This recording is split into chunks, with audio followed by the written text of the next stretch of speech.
It's a Friday edition. No, it's not. It sure is not. Very much not a Friday edition. It's a Tuesday edition here on Zero Block 30. And today we have 5 rounds of the magazine. Round number 1, a cougar went to the barracks and caused a big old stir. And folks, I'm not talking about Jill Biden. Get it? Get it? Round number 2. Last week, we talked about the gate guards and all the terrible things that they have to do on a daily basis because that job sucks. Well, this time, right after we got done recording for Friday's episode, there was a story of Air Force Security Forces members deploying the emergency gate and causing $19,000 worth of damage to somebody's car. I would be furious. The base general's response would make me even more furious. We're going to get in that in round number 2. Round number 3, it's strange when we hear senior leaders making sense, especially when that sense comes from somebody that's wearing sergeant major rank, especially when that sergeant major is a sergeant major of the Army. He's talking about troops should wait for it, actually not train all day, every day, 365. This is a wild idea, folks. We're gonna suss it out a little bit. Round number 4, Australia is putting the United States to shame as far as vaccines goes. The latest news from Australia, medical frontlines will be a real bear for everybody involved there. And finally, round number 5, a Russian president and American president once set aside their differences and agreed to become allies against a common enemy. That enemy?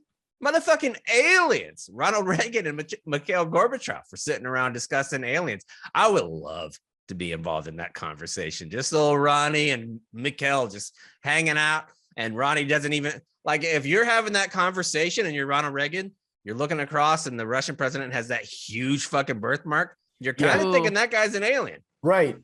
I think so. Also, Absolutely. I've always called him Gorby. Oh, that's cute. That's endearing. Little Gorby. Cute. You and Gorby just hanging out in Moscow, maybe go to St. Petersburg, check out some of those beautiful buildings. I will say the buildings in St. Petersburg, Russia, I think are the prettiest buildings on planet Earth. Like the ones that have like the spiral, they almost look like chess pieces. Just beautiful. Those things are beautiful. Just one building though. Yeah, it's one building. Yeah. Is that a basilica, I think, or something? I think it's for the Russian Orthodox Church is where it actually comes from. But if you wanted to go to Russia and hang out and have a little coffee with Mikhail Gorbachev, I would recommend our presenting partner, the Black Rifle Coffee Company. They have a bunch of coffee that you can have. It's delicious. It's founded by veterans. They're located here in San Antonio, not just here though, all across the country now. They have facilities in Manchester, Tennessee, and Salt Lake City.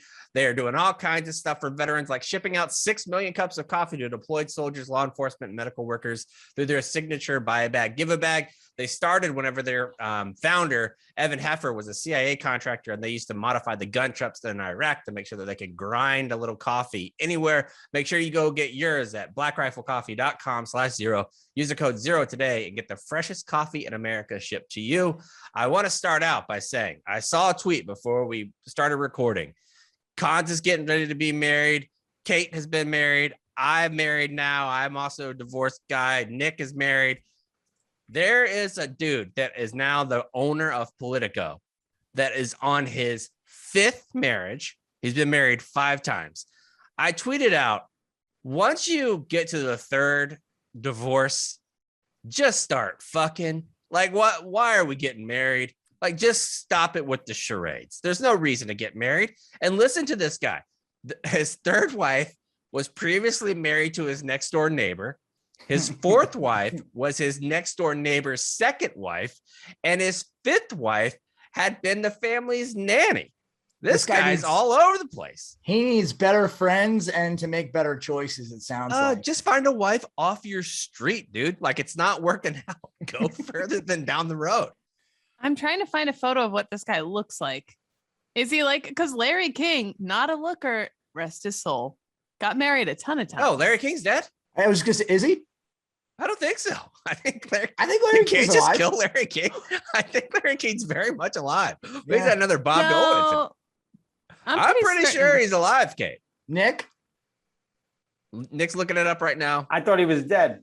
I thought he was dead. Well, maybe we were wrong. Let's see. Yeah, he died January 23rd. Haha, but rest in peace. Of this year? 80. Yeah, and he was 87.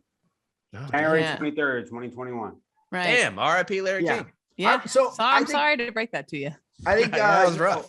Like, I need a spoiler alert next time. You get two chances at a marriage, right? If a lot of people get it right the second time, the first time, and they're young, whatever. The You second get 3. time, Kate's saying 3. I promise you I'll be a 3. okay. I just know me. That's the way it's gonna crumble. Okay. No offense to Pat. I was just gonna say, you're saying that He's in as the you're next home. room. Yeah. That's Anyway. fine. He's Okay. got to know. I mean, He's you guys, gotta have been, know. you guys have been together for a while. I'm There's a no walking- chance he thinks this is a forever thing.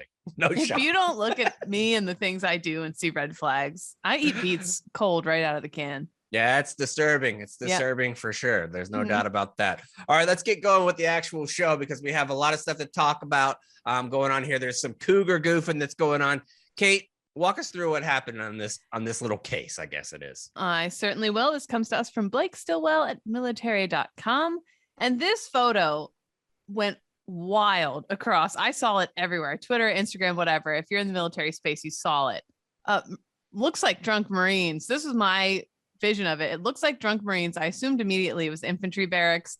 And there's a cougar, an actual cougar animal on one of the bunks, on one of the beds with Marines. One of them's in like skivvy shorts with nothing else on and like skivvy shorts and boots. And he's like, like laughing at the cougar. I was like, this has to be a drunk infantry barracks thing, but let's find out. So he says, in the grand tradition of bored Marines finding amazing ways of killing time, another one of Uncle Sam's misguided children has topped any floor waxer video ever produced by Marines anywhere in the world. And I don't think that that's true. First of all, I think that qualifier to enter the story is just absolutely not true. There's dynamite floor bluffing videos across the internet. This is not, that's just not true. Especially in the military. I'm sure there's one where they got a cougar on a floor waxer. If not, there's going to be. There's going to be. So Redditor, /that one frat boy uploaded a video to the subreddit RUSMC. Oh shit, what up? It's that frat shit, boy. what up? On October 1, 2021, that featured a young Marine sporting cowboy boots, silkies, sitting on a barracks room bed with a full-grown cougar, the second largest cat in North America. What's the first largest? The Panther. Oh shit, the I didn't Florida realize we Panther, had yeah. those. Oh my But god. that being said, have you seen those videos of, I don't know if it's just because my algorithm on Instagram has a lot of dog shit, but there's these hounds that they train in like Montana, Wyoming, Idaho, that it'll be like a group of 15, 20 dogs that they train to go together and they will tree these mountain lions or bears Yes, too. Barstool Outdoors just had a video of it. It is insanity. I don't know how you get these dogs. These dogs are fearless, man. Like they will figure out ways to get up in trees. They'll be right in a mountain lion's face, like, get down, you bitch. I'm about to fucking get you. And the mountain lion will run off into the woods, like trying to get away from him. And then all these dogs go chasing after him. It's insane. In this case, it's like that, but it's like 15 Marines and silkies, apparently. So the caption reads, the never... cat's probably just glad to get away from those damn dogs.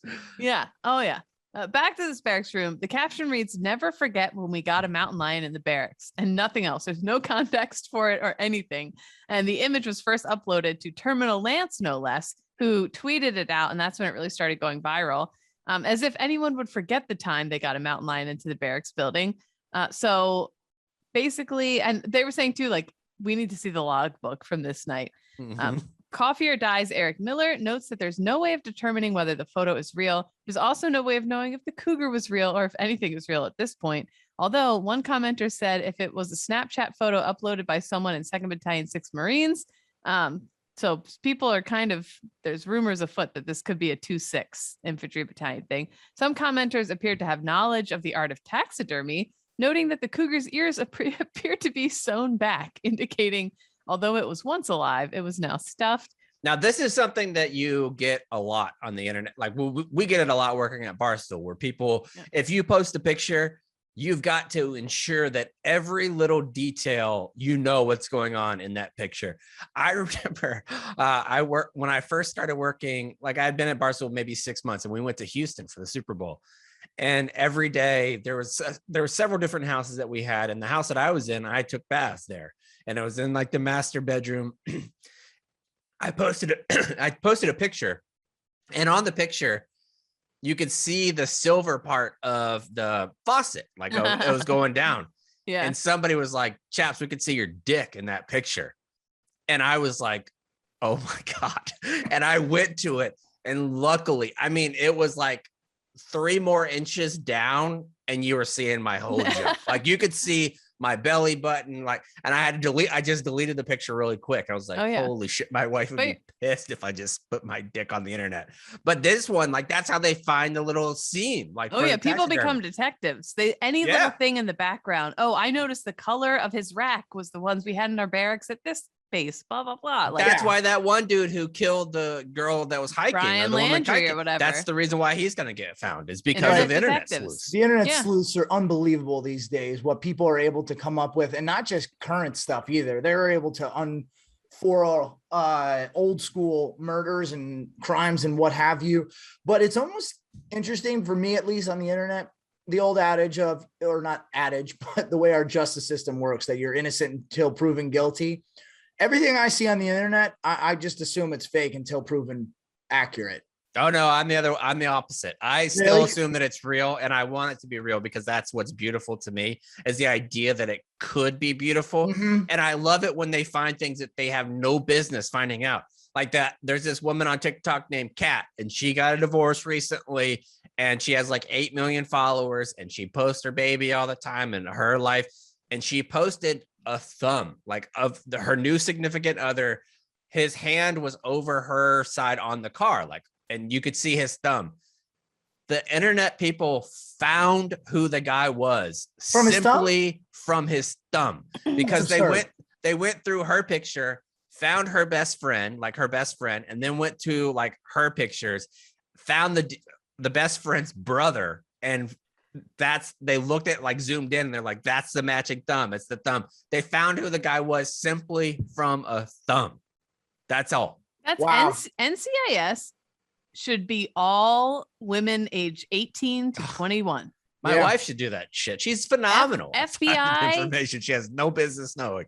Every serial killer in the country would be caught right now if it was up to young women. And Just say it's a internet woman sleuthing. scorn. Just like if you have a case, just be like, hey, there's this woman that I work with, and this is the situation that happened.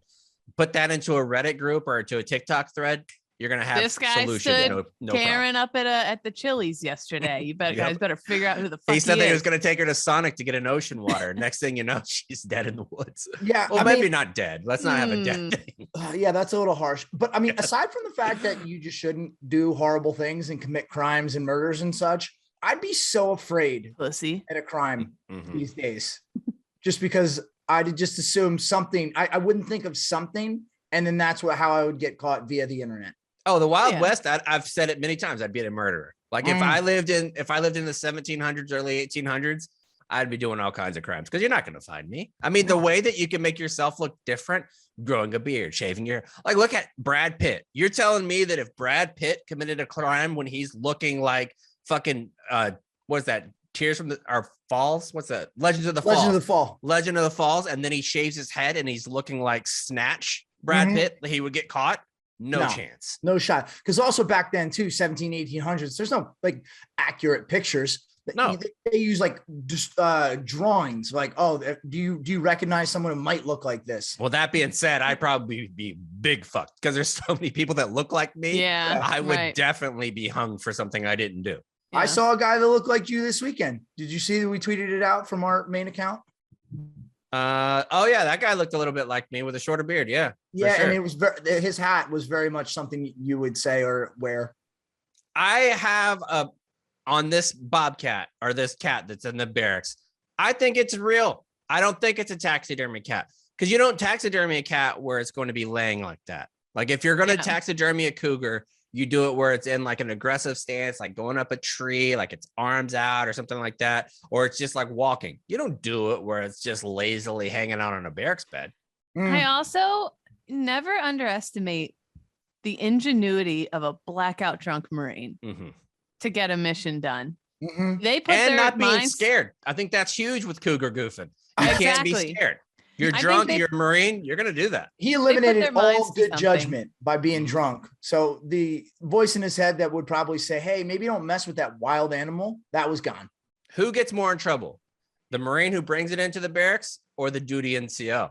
I gotta think it's a duty. I think it's you your gotta hear your wrestling. job. You gotta hear some foot scuffing going on when someone's trying to get a cougar. And I choose to believe it's real for my own personal enjoyment. Yeah, me You're too. not walking your post in a military manner, keeping always on the alert. If But- you have a cougar in your barracks. I'll also say this though. I also love the idea of a large stuffed cougar being someone's room decoration. Because like as long as your room is spotless, you can have decorations in your room. I just love the thought of some colonel walking in there and there's like a perfectly made little rack with a cougar. So long as it's not illegal. We don't know what we don't know if it's an endangered species or something like that. Then it was locally sourced. It was organically sourced. Mm-hmm. Wait, I need to know something. You can put anything on your walls in the military, or not in the military, in the Marine barracks? Not really. I mean, it has to be in good taste. Like not you can't like have the anything mess like I offensive. saw at West Point. Yeah, y'all's barracks were nasty and dirty and disgusting. It was like trash day or something. Mm-hmm. Yeah. Anyway. Nice excuse. All right, let's move on to round number 2. Round number 2 today is a little bit of goofing at the gate again. Kate, what happened there? Okay, there are rough mornings and then there are really rough mornings. Nailed it. Like when your car gets wrecked by a security forces barrier at your base gate and you have to figure out how to cover the, drum roll please, $19,000 in damages. That is at least what one airman claims happened on June 8th when he was driving through Vandenberg Gate at Little Rock Air Force Base in Arkansas. According to his account, which was posted to, I like how it says on the popular Facebook page, Air Force AM, on Wednesday, he had to make it through the gate when another driver came up behind him and tried to run the gate. In response, security forces airmen standing guard deployed the emergency barrier, a wall that emerges out of the road to stop any oncoming traffic. Which is exactly what they're supposed to do. Yep. If somebody's trying to go through the gate, that's the reason why that barrier is there. Like you make sure that barrier goes up so that people can't come into the base all willy-nilly. But it's like an immediate, 4 feet that pops up out of the ground. And that was only the start of the trouble. 3 months later, the base legal office told the airmen the base would not cover the cost of repairing the car damage caused by the barrier. Fuck that. That is insane. I think when the explanation comes, I think it actually makes sense. All right. After careful review of the facts and applicable law, I must deny the claim due to the Air Force not being the proximate cause of the damages caused to your vehicle, wrote Assistant Staff Judge Advocate Captain Hawar S. Sabir. In this case, the civilian operating the other vehicle is the proximate cause of your damages due to his negligent driving. While I regret the inconvenience to you, there is no legal basis to approve your claim. The airman's story picked up steam on Facebook, where the post received more than 600 reactions, tons of comments. Meanwhile, maintenance just replaced a $19,000 LED light map on an aircraft designed in the 50s, so a pilot with an art degree can read his Air Force-funded iPad when autopilot does. Yeah, people are just saying, like, you guys waste money on all sorts of dumb shit. You can't help this fellow airman out of this jam. I'm sorry. You can't do that. Like, I think as the Air Force, you can't be like, somebody else caused this, so we're going to pay for it. Like, if you start doing everything and you take everything that happens based on what's going on in the world, I don't think that that's something you could do. I think that is an insurance claim that they have to go after. You got to go after the other guy's insurance. That's all that has to be done. Well, it definitely has to go after the other guy's insurance. But say the other guy doesn't, I don't know, whatever the case, they say the other guy, there is no covering it. The Air Force should step up and help this airman out. I disagree totally. I don't think it's their responsibility. What? I don't. One, because you have insurance. Like, it would be a no fault insurance claim for you. Like, if you went up and you had the police report of what happened, you would not be at fault. Possibly you'd have to pay your deductible, which is $250, $500, $750 or whatever. Maybe the Air Force could help them out with that. But I feel like it's an insurance thing. Like, you don't have, like, you, and one, how the fuck do you not slow down? Like, the only way that this makes sense is if the guy was parked on top of the barrier and the barrier lifted him up and threw him off. Like, that's the only way. Otherwise, why are you going so fast where you can't stop? Yeah, Chaps makes a good point there too, because if the Air Force just starts handing out sympathy payments for every time that something maybe tangentially happened because of the Air Force or any other branch, they'd be up shit's creek, because there'd be a lot of people coming forward and saying, well, this happened to me because of you. This is definitely the officer, staff NCO, junior NCO divide. As one Facebook person said, your car just isn't in the budget, homie, which sucks. A lot of people, you're right, pointed out to the pursuing coverage through the driver's insurance and all that kind of stuff. Procedure is procedure. If someone runs your gate, you deploy the barriers. And you're right. They did the right thing. Right. people are saying they just don't know the legality of it all, what's going on with that. No matter what actually happened, the way the affected airmen framed the story seemed not to resonate with a feeling among many commenters that the Air Force does not have the back of its airmen. So a lot of people were saying, and also there's implied consent when you're going on base. Like for being a dog handler, for example, whenever we go through and somebody is coming through, that you have implied consent that you are giving up by going onto a military installation. You're giving up some of your Fourth Amendment rights for not having a warrant, search and seizure and things like that. You acknowledge that by entering the facility. So if I, as a dog handler, a bomb dog handler, want to search your car and my dog's nails happen to go up and scratch down, you as the driver are responsible, not me as the dog handler. I will say though, still, if it's a young airman, a lower rank, I think their chain of command, it's shitty leadership if they don't say, here, come get under our little wing. Let's take you over to legal assistance. Let's help you sort this out and make sure you get it sorted out. Because they definitely should have staff NCOs or NCOs or junior officers that are helping them navigate the insurance claim process. But one, the security service should be able to give them a ticket about what happened, because it is an accident at that point. You have a no-fault accident. So then also, your insurance has to pick it up. How good do you think it felt though to hit the button to deploy that gate? I bet they. Good. Oh God, that's. I mean, that's a big time for the gate guard. I wish a motherfucker would moment. Like that's all you think about is I wish somebody. I'm so bored. Just somebody, just please rush the gate. I just want to open fire. Yeah. You don't think that these gates? I think most people don't realize how much damage these gates can do. If you're listening, go YouTube. Gate crashes or whatever, and they do all these tests. Obviously, with all these, you have a semi truck try to take one of these out, and it's not going to happen. Oh, dude, but you got to watch these collisions. It's unbelievable. Before you get to use them, you have to watch those videos so you know the damage that it can inflict. It's the same thing with getting like OC sprayed, where you have to know what it could do, because if you're just like goofing, like, oh, I'm gonna hit this whenever, so it's not just like a stop sign. It's something that'll fuck your car up. It could kill somebody. Like if they're going fast enough and you deploy that, it'll kill them, because it's not like those barricades that they have on highways where they put out the big cones or the big barrels that are filled with water where it's going to slow you down gradually. You're just stopping. It's like you're essentially going to be Kevin Hart running into Shaq full speed. Yeah. Well, did you see too, all these high-tech cars now that driverless, Tesla and things that are run with all the electronic systems? Do you see that? They have a little Bill Gates that can hack into those cars when they're trying to run through. Oh, wow. All right, let's move on to round number 3. That one is going to be brought to you by our good friends at BetterHelp. If you haven't tried out BetterHelp yet, you should. They are awesome. In fact, I just got a notification while we were sitting here that my BetterHelp appointment is tomorrow, and I'm excited about that, talking with my therapist, who I've been with for about a month and a half now. She's been Congratulations. Fantastic. Yeah, she is so lovely and so kind. She sends me messages before the weekend like, hey, just wanted to check in on you, see how the end of, and it doesn't charge me for any of that, just like an end of the week check-in. I usually meet with her on Monday or Tuesday. It's so fantastic. And having the ability to use the app, and there's some big news coming next week. I got an email and a text this morning that some things that I've wanted to talk about with BetterHelp is happening next week. It's going live officially, so we'll be able to announce that. Look forward to that on Tuesday episode next week. But BetterHelp is the best way for therapy if you are not liking to go and sit with somebody in their office and smell them and do all those things. You can go with BetterHelp and sign on online, and you can do a video chat. You can just do texting, like I've mentioned. You can also do a phone chat. It's really up to you the way that you're going to do your therapy, because therapy should be the way that you want to do it and the way that your therapist thinks is the best way for you to approach it. It's awesome. It's much more affordable than in-person therapy. You can start communicating with your therapist in under 48 hours. They're customized online therapy that offers phone, video, and even live chat, so you don't have to go into the office and take time out of your busy day to do that. The podcast is sponsored by BetterHelp, and we get our listeners 10% off their first month at betterhelp.com/0. That's BetterHelp.com/0. It's fantastic. And one of my favorite things about it, if you don't click with your therapist right away, there is a litany of other therapists on the app.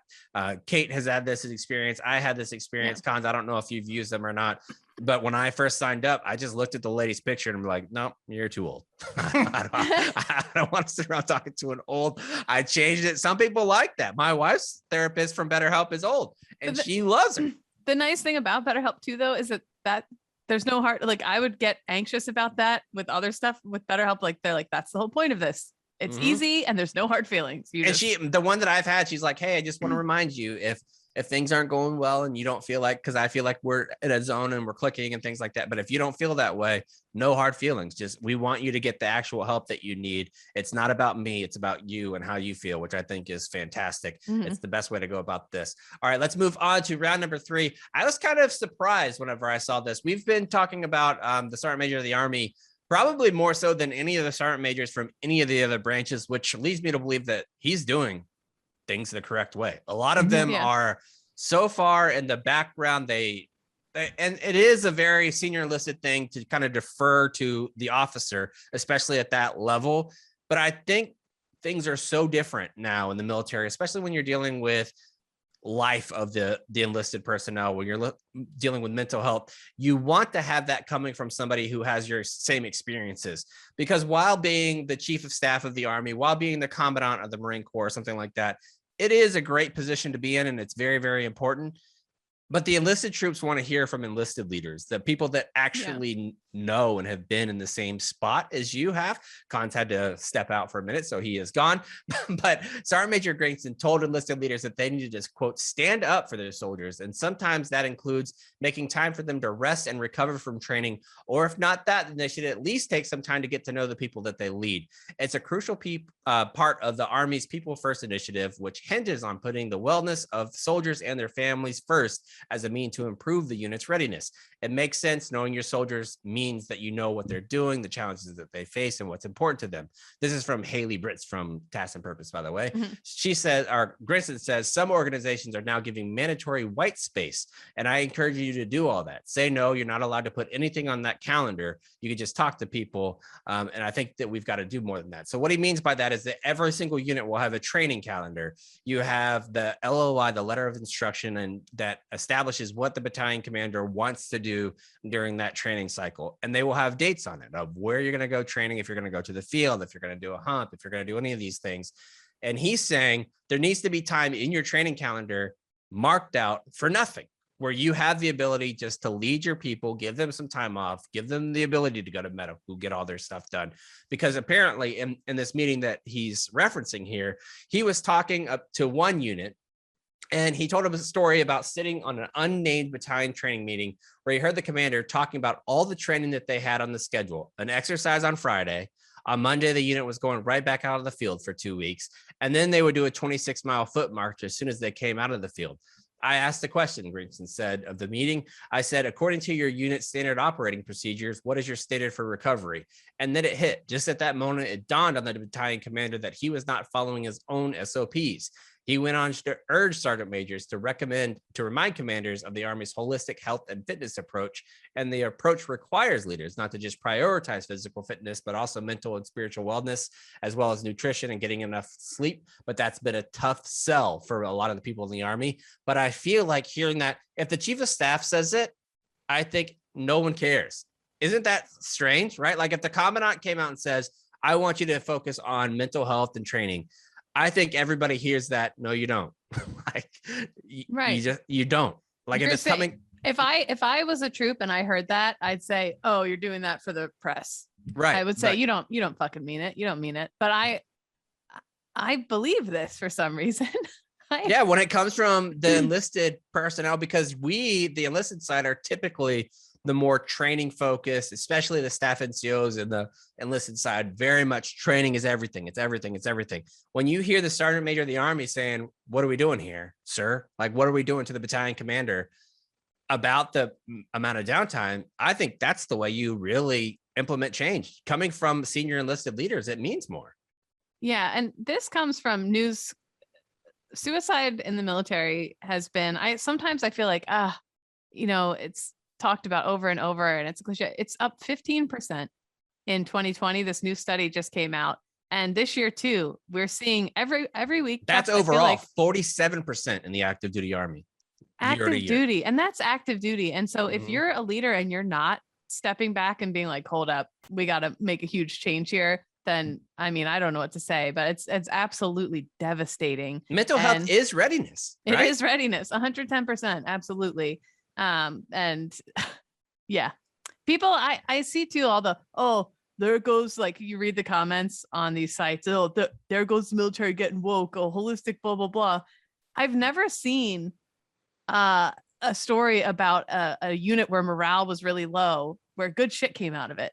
Right. What what the fuck are you talking about, dude? No, this unit's everybody's fucking real depressed. Back in my day, they're killing it. I just don't understand that attitude at all. Of course, if you have good morale, everything's gonna click. Like, everything is gonna click. You're gonna trust your leaders. Your leaders are gonna know you better. Everybody's gonna have more time to do the shit they need to do, like way less stress. I don't know. The best unit I've ever been in as far as morale was the dog training school, because you got really legitimate. It was unbelievable. Like, the commanders actually cared about it. It was a joint service, so you had multiple levels of different leaders and different branches, so they all kind of came together.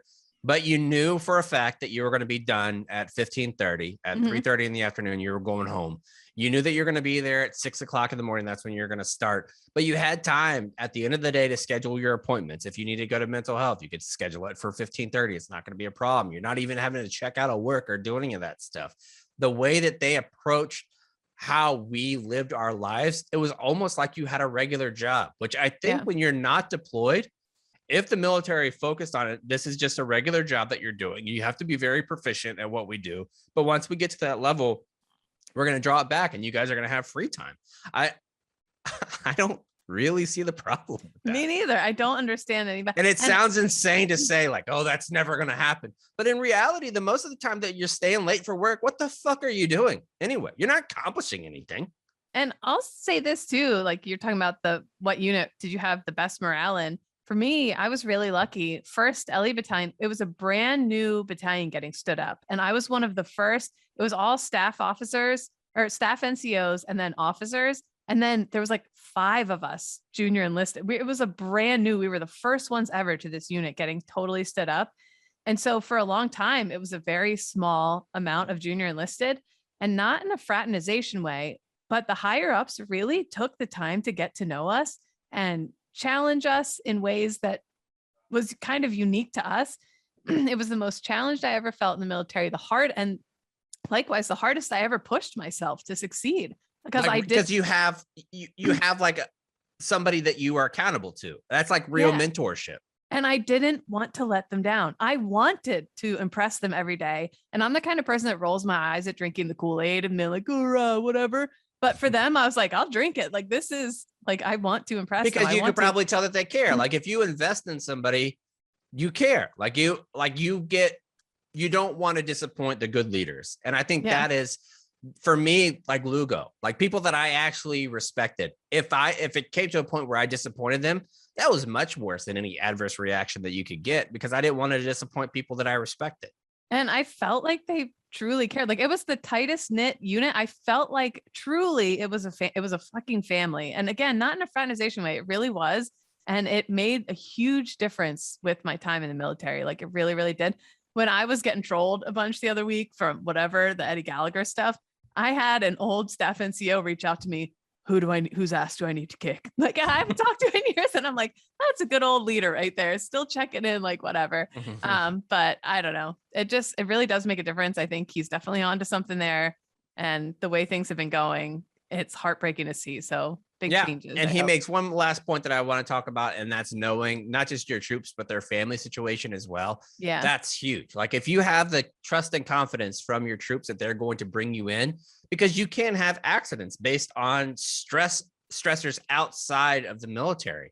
I mean, if you're dealing with something like a loss of a family member, a loss of a parent, a stressful divorce situation, somebody's not well at home, one of your kids is struggling at school, and you have that stressor going on, of course you're going to be distracted. And having that distraction whenever there's live rounds in training, or whenever there's actual training that's dangerous, having somebody around that's doing that and going through that probably isn't the smart thing. So if you could recognize a stressor and be like, hey, I understand what's going on right now. I want you to go take care of this issue. Don't worry about missing training. We'll catch you up next week, because we're doing the same fucking thing. We're going to get more proficient. You're missing 1 week. No big deal. Come back next week. We're going to be fine. Right. Doing that type of thing makes a world of difference. As long as you're not paying for their car getting wrecked or anything going through the gate. Let's not get insane. Let's not get crazy. Right. All right. Let's move on to round number 4, which is out of Australia. Kate, did you know that koala bears struggle with chlamydia? Phew. But I was about to just randomly be like, amen. Right. But no, I've never had chlamydia that I know of. I didn't say you had chlamydia. I said koala bears had. You know I what I didn't s- accuse you of having chlamydia. I know my face is really red. It is. But walk us through the story. Okay. Not that there's any shame in it. No, go to no. medical. Actually, I saw somebody on the internet this weekend that had herpes, and they said that it just made their butt crack really itchy, and that was really the end of it. So, I think walk if us through the herpes stories. had a different name, Like what? Like, butt blisters? like pluffles or something. Nah, I got a case Yeah. of the pluffles. Herpes Herpes sounds is gross. harsh. Herpes, Yeah. chlamydia, gonorrhea. Chlamydia is an STD. It causes burning when you pee, runny discharge, itchy smell. This disease sure feels like hell. Guess what that's from? A health class report I had to do when I had to make a Oh, poem. you were about- reading that? That was straight off the No, dome. that's straight off the dome from Wow. when I was in high school. We each got assigned an STD that we had to do like a poem about. Is that and- the most school ditty that you remember growing up? I also remember the beginning of an Emily Dickinson poem. I don't like to Oh, brag. what's that? The grass so little has to do, a sphere of simple green, with naught but butterflies to brood and bees to entertain. And No, that was really good. I like Thank that. you. Mine is the states in alphabetical order: Go. Alabama, Alaska, Arizona, Arkansas, California, Colorado, Connecticut, Delaware, Florida, Georgia, Hawaii, Idaho, Illinois, Indiana, Iowa, Kansas, Kentucky, Louisiana, Maine, Maryland, Massachusetts, Michigan, and on it goes. That Wow, was which is third amazing. grade. You memorized it because there was no rhythm to that. Yeah. Thanks, Kate. Chlamydia. Yeah. Australia is rolling out a chlamydia vaccine trial among koalas in the country. Mhm. About 400 koalas will be vaccinated as part of the trial under duress. And researchers told Reuters that they hope the vaccine will help the animals survive longer as a species. While the disease is often sexually transmitted, it can be transmitted from mothers to their babies as well. This is like when they told me my vagina had strep throat before I had Oh the yeah, I baby. remember that. Mhm. Remember No, I that? don't I- remember that specifically for you, but I remember that that's something. Streptococcus is something that they have to test the old vagina for. Yeah, and I before was a baby comes. positive for it. I felt like a real dirtbag. Mhm. Anyway, it's a cruel disease that causes debilitating conjunctivitis. What is conjunctivitis? Sounds like a 1920s thing. Like, you had conjunctivitis. I think I'm not sure what conjunctivitis. I think it's just like a random word for illness, right? Yeah, But, I Like a guess mucousy illness. There was like pink eye, isn't that something close to pink eye? Sounds about right. Banana induced. tough to say. I don't know. Bladder Okay. infections and at times infertility, says a Hmm. veterinarian at the Australia Zoo Wildlife Hospital. The vaccine trial is being led by the University of the Sunshine Coast. I would love to go to the University of Sunshine Coast. Peter Mhm. Timms, a professor of microbiology at the school, said that the vaccine has already been tested in 250 koalas in 8 smaller trials, that the vaccine is safe and can reduce infection levels. That's not what they're saying on koala Facebook. Yes, That's exactly not right. what I heard. I heard it caused all sorts of problems. You can't really easily give antibiotics to koalas, Timms said. People do, but it upsets their gut bacteria, and they need their gut bacteria to digest eucalyptus leaves. I which are didn't know very that because I was poisonous. like, why don't we just give them some antibiotics? And that's the reason why, right there. Yeah, absolutely. Unfortunately, 10 or even 20% of animals that go through the Australia Zoo Wildlife Hospital come back to the hospital. In a lot of cases, you just treat them with antibiotics. They often come back with chlamydia again. The Australia Koala Foundation, by the way, I adopted a koala for Dave Portnoy once. Oh yeah, During and the- that one woman had her tits out for the koalas. For the koalas, absolutely. The Australia Koala Foundation, an independent nonprofit group, said that it estimates Australia has lost about 30% of its population over the last 3 years Because to of koalas. wildfires, yeah. Oh my God. Droughts, Mhm. brush fires, loss of habitats all played factors in the loss of population. It estimates there are less than 58,000 koalas left in Australia. If you'd have asked me at the top of this show, how many koalas are there? I would have been thrilled with 58,000. But now that I know that it's dwindled down to 58,000, I'm beyond upset. I mean, what were the peak numbers for these koalas? 150,000, 200,000 koalas? Millions, I bet. as they would say there. They're I so always- lovable. I always like the Mitch Hedberg joke that his apartment was infested with koalas. It's the cutest infestation ever. Way better than cockroaches. When I flip on the light, just a bunch of koala bears. Just Yeah, that's a good one. let me feed you a leaf. Anyway, Let me feed you a leaf. chlamydia. They'll get you. I just wanted people to know because people aren't aware about the chlamydia. Trent, our guy, Barstool Trent, had no idea that they were stricken with chlamydia. No, I have a question. Okay. Say I'm letting one of my life bucket list goals is to have a koala hold me. Would you rather a koala or a sloth? Koala, Okay. hands down. Yeah. Koala hold me. Say it bites me, it gets a little squirrely. It has chlamydia. Can I get chlamydia from a koala bear? Ooh, I don't know. I think it's probably the same. I know that there is some differences like feline AIDS and then Because there's regular cat COVID. Cats have COVID. cat but COVID. but There's they also cannot gorilla give it to COVID. us. No, they can't Right. give it to us.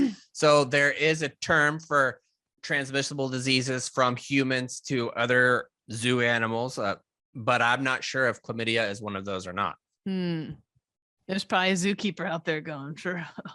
That's Oh yeah, I love it when we Mm. get people, if we start opining on something and we're just completely wrong, where people are like, no, you guys are fucking idiots. completely wrong. Yeah. Yeah. You can't It- trust yeah. anything we say. It looks like there's two types of strains, and the second one, a strain you can get from koala.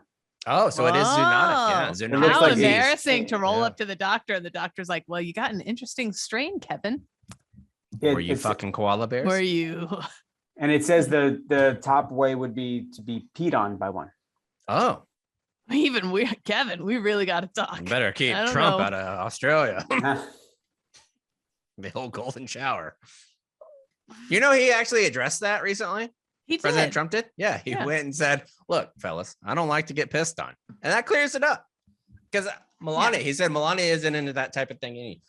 She looks way too conservative to want to be pissing on folks. I would agree. maybe I would not. agree. I don't know. If you have no. So Roman swipes. Right. If you want to get a clinically proven way to last longer in bed, they're effective, easy to use, and fast acting, and they don't require a prescription, unlike those antibiotics for chlamydia. Mm, Right? You need an Amen. antibiotic for that bad boy. Like not that I would know. if you came up and now, does chlamydia cause blisters? Is that what it is? Well, also, I don't want to ruin this ad. Mhm. Hitler. Okay. Right. He had syphilis, right? And didn't it True. make him crazy? Yeah, I mean, he was already don't get we me wrong, can he was- attribute it to chlamydia. Sure. no. I got that all wrong. He was already fucking evil and awful, but I read that they It think was one like of the little things- cherry and whipped cream on top of his craziness. right. Yeah, there was something. They can send you discreet unmet packaging on swipes small enough to hide in your wallet whenever you need it. They're easy to use. You just take that bad boy out, swipe it on an unblistered spot. Go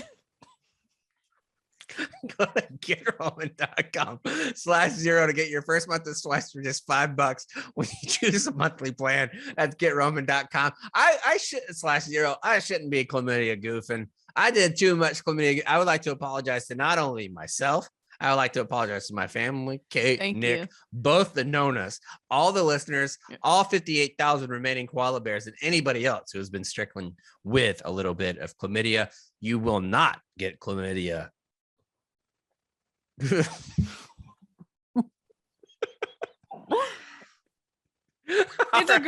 It's a great product. It is. One of my buddies said they fucked for hours. I put it on my swipe. sensitive areas, my wrist. She's pointing to her wrist. You can't be talking about a Roman swipe and say you put it on your sensitive area on an audio podcast. But I wanted to I think know. people see you pointing. I wanted to know what it felt like, and I was like, "Well, no, it's very gentle and very lovely."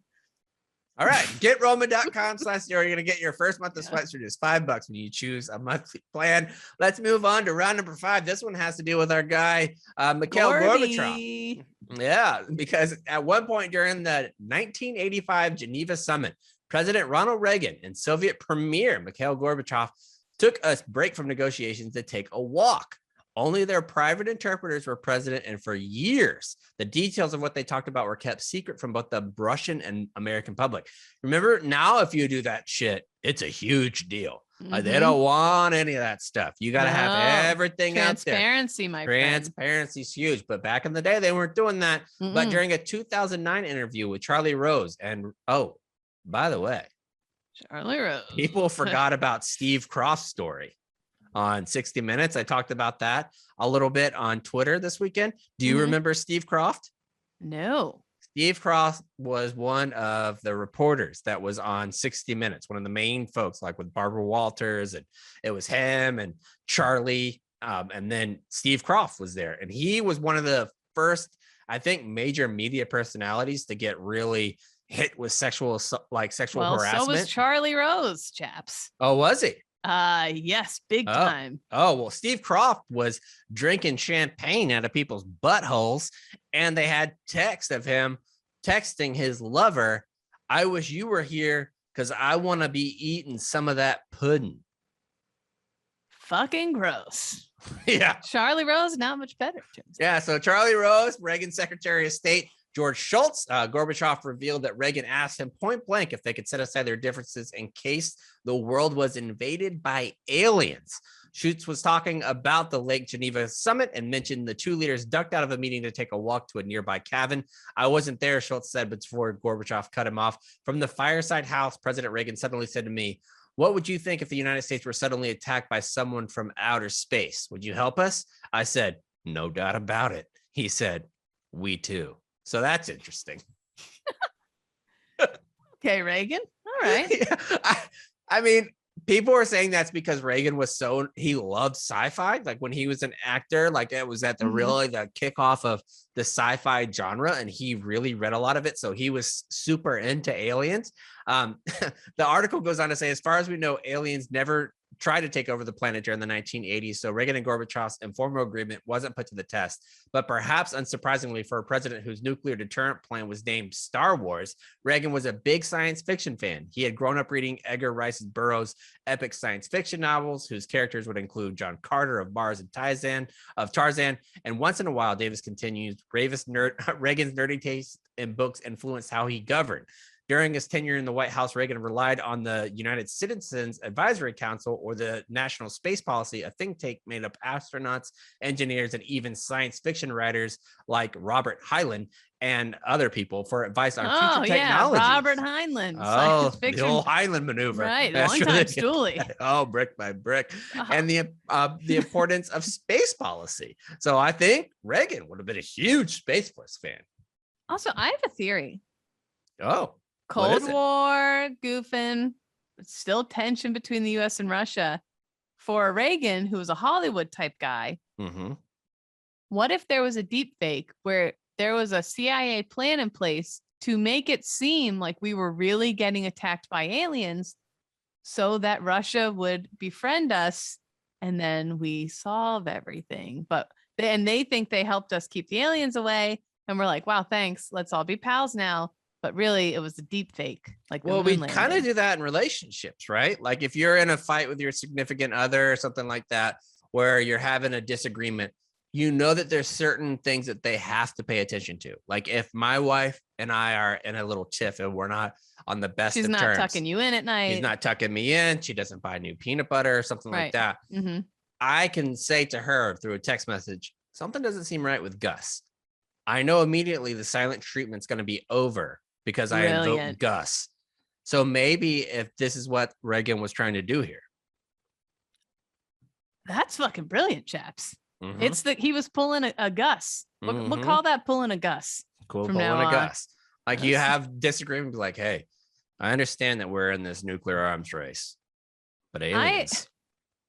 I actually, just now that you said that, where is it? This is great for the show.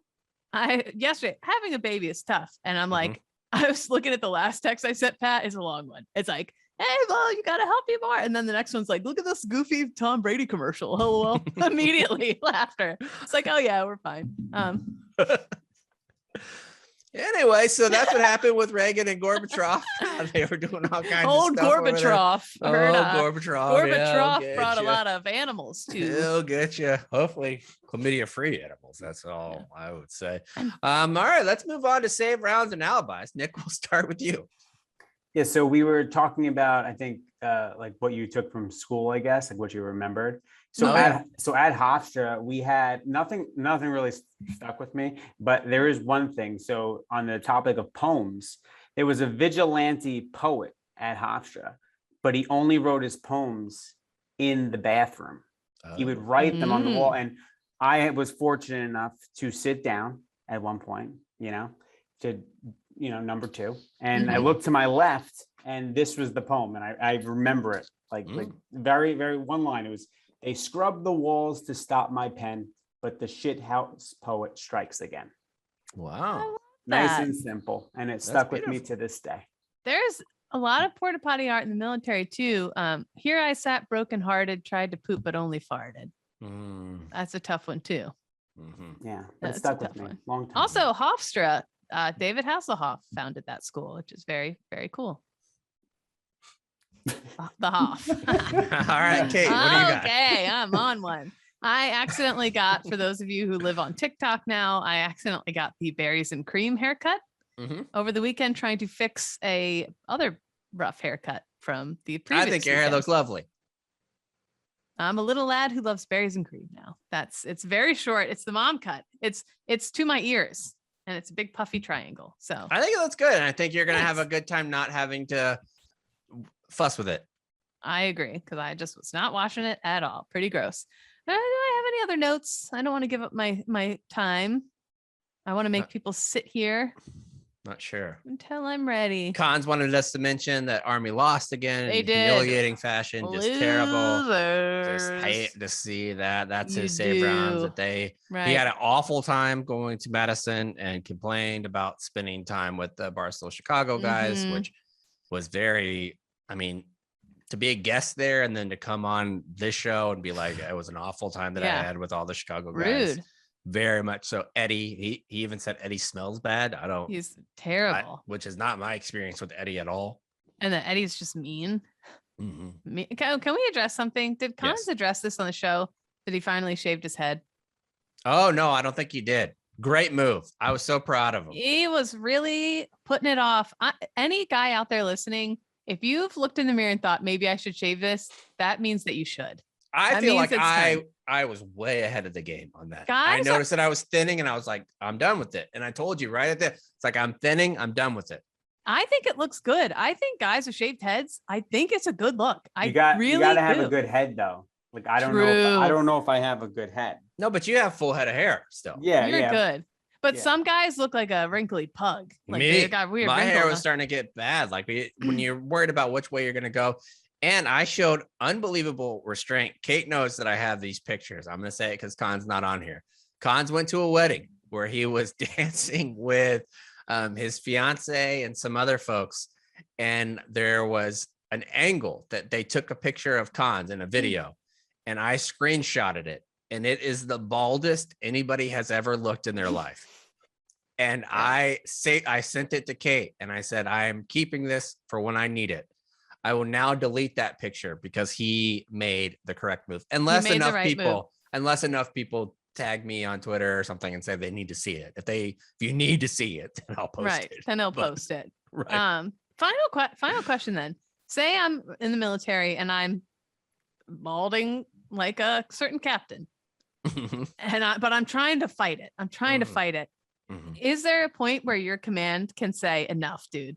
It looks enough. Or as long as it's cut right. No, I don't. As long as you are within the normal grooming standards, I think that they would. Like if you would get roasted for sure. But I don't think that they would ever say like, hey, you're balding, you need to go, because your hair is so short anyway. I don't even know if you could get it that long where you would really be able to tell. But Mattis did it. Like if you look back at Mattis's last pictures, and a lot of senior level officers are enlisted.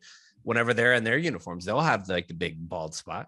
By the way, yes, we do have one very big saved round. Yeah, I was going to say that. Oh, okay. Oh, my bad. Then carry on. Your turn. Yeah. So this week, Colin Powell died at the age of 84 years old from, they're saying complications due to COVID, but that's kind of misleading the way that these are. He had several different types of cancer in stages of his life. He had leukemia and other types of melanoma, right, as well, lung cancer. And so whenever you have that, and he's dealt with like chemo and radiation and things like that, his immune system was already compromised. So having anything else like a breakthrough COVID case could really destroy somebody that had lung issues already. And that's what we're seeing here.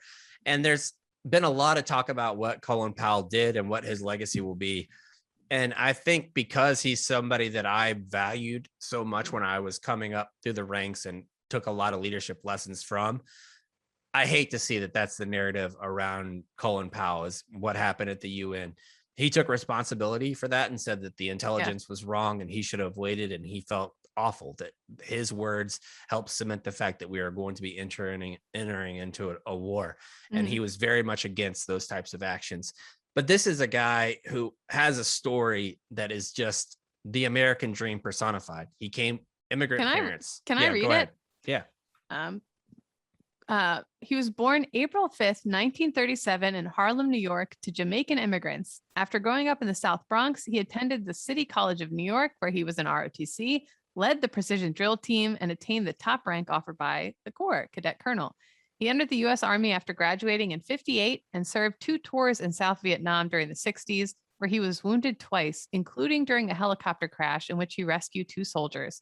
He stayed in the Army after returning home, attending the National War College and rising in leadership. He was promoted to Brigadier General in 1979, appointed as Reagan's final national security advisor, and was tapped by the elder Bush in 1989 to head the Joint Chiefs of Staff. During his time in the military, which lasted until 1993, 1958 to 1993, that is service to your country in spades. And he also received a number of other notable awards, including the Bronze Star, 2 Purple Hearts. He received his 4th star in 1989, becoming the 2nd African-American to rise to that rank. And the first African-American to be the chairman of the Joint Chiefs of Staff. And just an unbelievable person who represents a lot of what I try to, and being a nonpartisan person where you feel like what's right is what's right. It doesn't matter which party is doing any of those things. He took issue with presidents from both sides of the aisle and the way that they did things. And his main mantra that I've said probably 100 times on this show, it comes from him. It's blooming where you're planted. And I think that he personifies that, coming up and growing up the way that he did in New York in the time period that he did in the late 1930s and 40s, and growing up to be the man that he was and to elicit the amount of respect that he did. He bloomed where he was planted every single step of the way. And the main part that I took from his story is that he almost didn't get that opportunity, because when he was a young first lieutenant, he got out of the vehicle during a combat patrol. His pistol fell out of his holster and fell into the ground, and a senior officer picked it up. They went on a patrol. They came back. He did weapons counts and noticed that he was 1 weapon short, and it was his.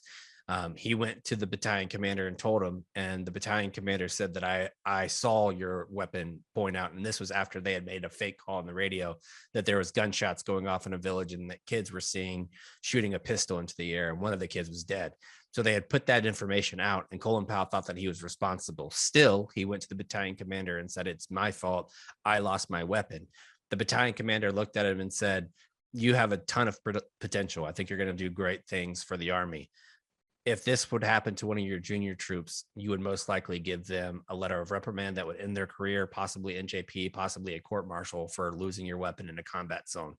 You don't always have to do that. You can look at the person and look at what they're going to be able to accomplish and decide whether or not that punishment fits their actual actions. If it doesn't, then be the bigger person, be a better leader, and train.